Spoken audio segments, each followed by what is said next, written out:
Bonjour à tous, c'est Jo, j'espère que vous allez bien. Aujourd'hui, si vous avez lu le titre ou vu la miniature, on va parler des GTX, nos petites GTX qui ont quasiment plus de 10 ans aujourd'hui. Vous allez me dire, mais pourquoi on va parler des GTX alors qu'aujourd'hui, nous avons des RTX 5080 et 5090 qui viennent de sortir, mais malheureusement, elles ne sont pas disponibles, contrairement à nos vieilles GTX. Donc ce qui va se passer, c'est que je vais tester dans un premier temps toutes ces cartes graphiques qui sont en ma possession. J'ai environ 5 à 6 cartes graphiques.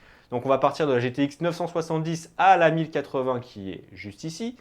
Donc l'introduction, ça va être, en gros, je vais vous parler des specs de toutes les cartes graphiques avec le prix MSRP plus le prix de l'occasion parce que c'est des cartes que l'on retrouve que sur le marché de l'occasion. Pas de panique, je n'ai pas de collaboration avec MSI parce que vous voyez beaucoup de cartes graphiques MSI, il y a beaucoup de rouge, il y a beaucoup de noir. Mais non, ce n'est pas un partenariat avec eux, mais à l'époque, les GTX de chez MSI étaient vraiment, ça partait vraiment comme du petit pain. Et aujourd'hui, sur le marché de l'occasion, on retrouve quasiment que ça et surtout à bon prix. Donc, après la présentation des cartes graphiques, on va partir en jeu. Il y a environ une dizaine de jeux avec des benchmarks sur l'ensemble justement des cartes graphiques. Les tests sont des tests bruts. J'ai pris la carte graphique, j'ai lancé le jeu, je n'ai fait aucun réglage de paramètres graphiques pour voir si justement la carte graphique pouvait tenir. Les seuls réglages que j'ai dû faire, c'est sur le jeu BO6 où quelques cartes graphiques étaient un petit peu en difficulté. Mais ça sera mis bien sûr dans mon diagramme. La plateforme de test, du coup, je n'ai pas voulu prendre de la DDR5 ou autre. J'ai pris une plateforme, on va dire entre guillemets, d'époque. Donc ici, une B450 avec un Ryzen 5 3600. Vraiment, voilà, rien à dire. À l'époque, combiné avec une GTX, c'était vraiment parfait. 16 Go de RAM, donc rien à dire sur la plateforme. Le combo match très bien, donc voilà. Donc je vous retrouve sur l'écran de l'autre côté et c'est parti, let's go. Nous revoilà sur le bureau et on va parler justement, on va faire une introduction pour voilà, vous montrer les différentes cartes graphiques que j'ai pu tester et que j'ai en ma possession. Donc il s'agit de 5 cartes graphiques. La première, c'est la GTX 970 qui est elle sortie en 2014, prix MSRP 357 euros. Aujourd'hui, sur le Bon Coin, on la retrouve à 55 euros. Ensuite, il y a la GTX 1650 qui est sortie en 2019, prix MSRP 257 euros. Aujourd'hui, on la retrouve environ 60-65 euros sur le Bon Coin. J'aurais bien voulu avoir entre les deux la GTX 980 ou 980 Ti, mais malheureusement sur le marché de l'occasion, le prix, enfin c'est vraiment un peu n'importe quoi, donc j'ai pas voulu franchement acheter cette carte graphique là à 120-150 euros juste pour 2-3 tests, parce que je trouve que c'est surcoté, même si c'est une très bonne carte graphique. Ensuite, on passe à la très bonne GTX 1660 Ti. Elle est sortie en 2019 avec un prix MSRP de 299 euros. Aujourd'hui, on la retrouve environ à 100-105 euros. Il y a aussi la GTX 1660 Super. Il y a eu plusieurs déclinaisons. La GTX 1070, sortie en 2017, prix MSRP 311 euros. Aujourd'hui, on la retrouve à 80 euros sur le Bon Coin. Et la toute dernière, la GTX 1080, qui est sortie aussi en 2017, on l'a retrouvée en MSRP à 599 euros. Franchement, c'était déjà énorme pour le prix. Aujourd'hui, on la retrouve à 120 euros. Donc la 1080, il y a aussi la 1080 Ti qui était encore beaucoup plus chère et qu'on retrouve à 150-200 euros sur le Bon Coin. Mais déjà, la 1080, c'est quand même déjà pas mal. Et surtout en 2017, quand vous payez une carte graphique à 600 euros, je peux vous dire que c'était déjà très bien. Ensuite, on va parler spec. La GTX 970, elle a 4 Go de DDR5 avec une fréquence de 1279 MHz à 1140, donc il y a les modes OC bien sûr. En alimentation, on avait une 500 watts, ça suffisait largement. Ensuite, la GTX 1650, pareil, 4 Go en GDDR5 jusqu'à 1620 MHz. Petite alimentation pour cette carte graphique là, on nous demandait que 300 watts dans notre configuration. Donc vraiment, c'est vraiment la toute petite carte graphique pour, on va dire, faire un petit peu de bureautique et vraiment quelques petits jeux, je pense. Ensuite, du coup, on a la 1660 Ti et là on passe sur la GDDR6. On a 6 Go en GDDR6 avec un mode OC qui pouvait aller jusqu'à 1770 MHz et en alimentation, on va nous demander que 450 watts. Ensuite, la 1070, on a 8 Go en GDDR5, parce qu'on n'a pas encore la GDDR6. On a des fréquences allant de 1797 à 1607 MHz et on nous demandait une alimentation de 500 watts. Après, on avait la 1080 et là il y a eu une évolution dans la RAM.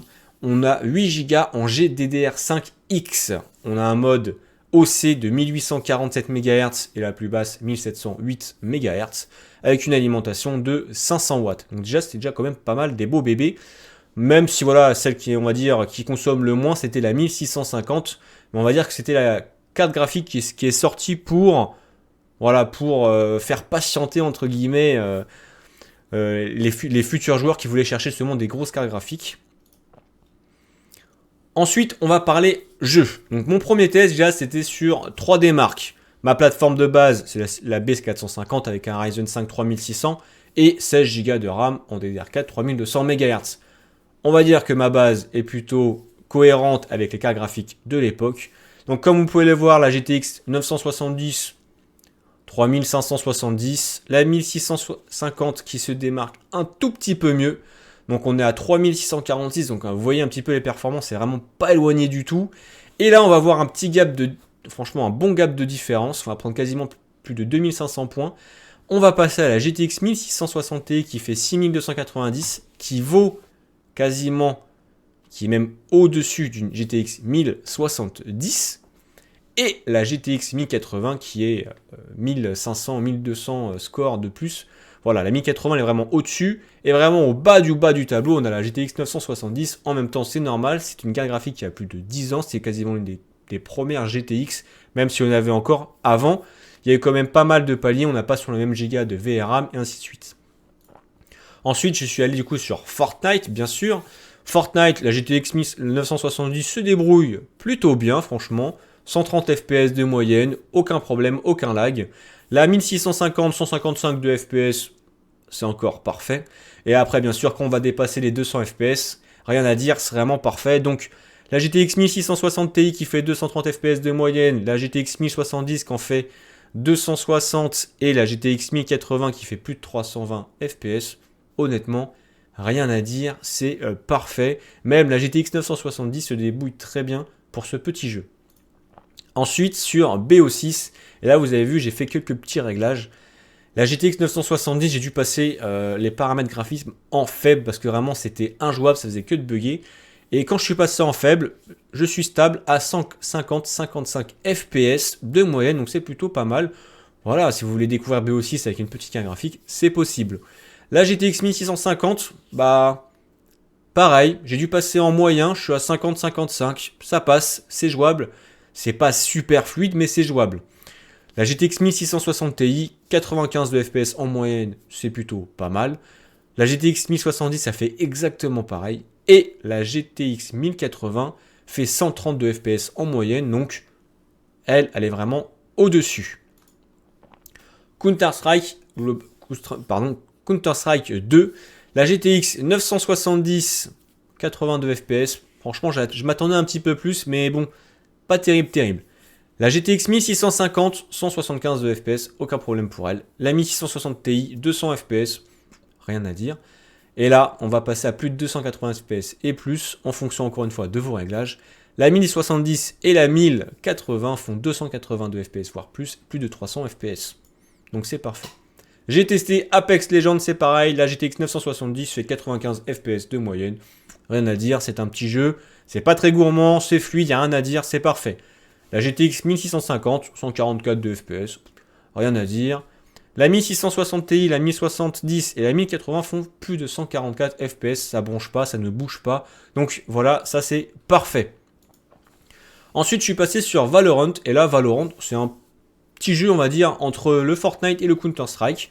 Donc la GTX 970, rien à dire, très surpris, 180 de FPS, franchement, rien à dire. La 1650 se débrouille un petit peu mieux, on est à 210 FPS. La 1660 Ti, 310 de FPS. La GTX 1070, 342 FPS. Et là, la GTX 1080, bien sûr, 400 FPS, voire plus, sans broncher. On est passé du coup sur Cyberpunk, jeu très gourmand, et honnêtement, rien à dire. La GTX 970 se déroule avec 54 de FPS, qualité faible, bon, c'est plutôt pas mal, ça tourne quand même. La GTX 1650, 61 de FPS en moyenne. La GTX 1660 Ti, 75 FPS. La GTX 1070 fait 87,2 FPS et la GTX 1080 arrive à dépasser les 100 FPS. On est à 104 FPS. J'ai joué au dernier jeu donc, qui vient de sortir récemment, c'est le Delta Force. La GTX 970 dépassera pas les 60 FPS. Voilà, c'est déjà très bien pour elle, c'est déjà même très gourmand, je trouve. La 1650, 90 de FPS. La 1660 Ti, 110 FPS. La GTX 1070, 120 FPS. Et la GTX 1080, 140 FPS sans broncher. Donc honnêtement, rien à dire sur ces cartes graphiques. J'ai été très surpris de la GTX 970 avec ses 4 Go de VRAM. Franchement, la carte graphique a plus de 11 ans. Et honnêtement, sur les jeux, elle fait encore tourner certains jeux. Comme vous l'avez vu, elle arrive à faire tourner du Valorant, du Apex, du Counter-Strike, le BO6 encore un petit peu limite, et du Fortnite. Donc honnêtement, rien à dire. Pour ma part, pour conclure tout ça, je vais vous dire, voilà, les GTX ne sont pas finis. On est quand même en 2025, les cartes graphiques ont quasiment pour certaines plus de 10 ans. Honnêtement, elles ne sont pas, franchement, voilà, on peut parler des RTX 5080, 5090 et j'en passe. Aujourd'hui, les GTX ont encore là une place justement sur le marché du gaming. Alors, je vais pas vous dire d'acheter une GTX 970 parce que voilà, ce serait vraiment de vous faire acheter n'importe quoi. Mais aujourd'hui, si vous avez ça qui traîne, ou vous voulez faire plaisir à une personne qui veut se lancer, je sais pas, un jeune ou autre qui veut jouer à des tout petits jeux style Valorant, Apex ou autre, vous l'avez vu. La GTX 970, ou si vous voulez une GTX 980, il n'y a vraiment pas de problème. Pour dépanner, pour commencer à voir si le gaming et le PC, ça lui correspond. Franchement, pour 50 euros, voire 60 euros, c'est vraiment juste milieu. La GTX 1650, honnêtement, je la recommande pas. Je la trouve, pour moi, c'est vraiment le bas de gamme de la GTX 1600. Alors qu'aujourd'hui, la GTX 1660, 1660 Ti ou la Super se retrouve entre 80 à 105 euros. Donc je serais plus parti sur celle-là, voire la GTX 1070 qui est encore un petit peu moins chère sur le marché. Et pourquoi pas une 1080 si vous voulez pas vraiment vous ruiner. Parce qu'aujourd'hui, pour 100 à 150 euros, on a quasiment aucune carte graphique sur le marché. Soit vous allez avoir une GTX 1070 1080, soit vous allez avoir une RX 5700 peut-être, ou une RX 6600, et encore. Après, du côté des RTX, vous allez peut-être avoir une RTX 2060 entre 120 à 150 euros. Mais voilà, là c'est vraiment pour parler des GTX. Les GTX ne sont pas obsolètes, loin de là. Aujourd'hui, on fait encore pas mal de choses avec les GTX. GTX 1070, 1080, vous allez jouer dans de bonnes conditions en 1080p. Bien sûr, n'allez pas chercher la 1440p parce que là, vous allez vraiment trop en demander à votre carte graphique. Même si la 1080 et la 1080 Ti, je pense, pourront sortir pas mal de FPS. Moi, je resterai plutôt sur de la 1080p dans de bonnes conditions, mais vraiment très bonnes conditions. Voilà, pour jouer, que ce soit fluide à tous les jeux. Donc, voilà. La GTX 970 pour dépanner. La GTX 1650 à éviter, sauf si vraiment vous avez une très bonne occasion, genre vous la trouvez à 40 euros, pourquoi pas. Et après, si vous voulez vraiment une carte graphique, on va dire entre guillemets low cost, pas trop cher, si vous la trouvez à 80-100 euros, une GTX 1660, que ce soit TI Super, il n'y a pas de problème. Faites juste attention, c'est des cartes graphiques qui ont servi à faire beaucoup de minage. Parce que voilà, à l'époque, c'est vraiment beaucoup de 1660 qui tournaient. Donc voilà. Pour ma part, j'ai pris vraiment plaisir à tester toutes ces cartes graphiques. Comme vous le savez, c'est un petit peu long quand même de tester toutes ces cartes graphiques. Ça demande aussi un certain budget. Donc voilà, là j'ai pu trouver toutes ces cartes graphiques à bon prix. N'hésitez pas à aller rechercher justement ces cartes graphiques-là sur Le Bon Coin. Si vous achetez une carte graphique d'occasion, bien sûr, demandez des tests. Que ce soit des photos du jour avec la date du jour, des vidéos de la carte graphique dans un PC. Et si vous allez sur place, et vous avez des possibilités justement d'aller sur place, demandez un test sur place pour voir le comportement de la carte graphique. Si elle fait par exemple du bruit en plein test, du call whine comme on appelle, essayez tous les ports, que ce soit HDMI, DVI ou DisplayPort. Il faut vraiment tout essayer, avoir toutes les preuves de votre chance. Parce que voilà, sur Le Bon Coin, il y a pas forcément que des bons vendeurs, il y a aussi des mauvais vendeurs qui pourront vous envoyer une carte graphique défectueuse et après ça part en litige, c'est un peu compliqué. Donc surtout, prenez le temps et demandez les informations pour tester toutes les cartes graphiques. J'espère que le test de ces cartes graphiques, de ces pépites, de ces GTX qui sont pour moi les cartes graphiques emblématiques de chez Nvidia, voilà, ça serait moi, j'aurais testé que des Founder Edition, mais malheureusement c'est un peu difficile de tester que des Founder Edition, et puis aussi c'est aussi coûteux. Mais voilà, ces cartes graphiques-là, pour moi, c'est emblématique. C'est vraiment les premières cartes graphiques gaming de chez Nvidia. Il n'y a vraiment rien à dire. Donc voilà, j'espère que la vidéo vous aura plu. N'hésitez pas. Ciao, bye.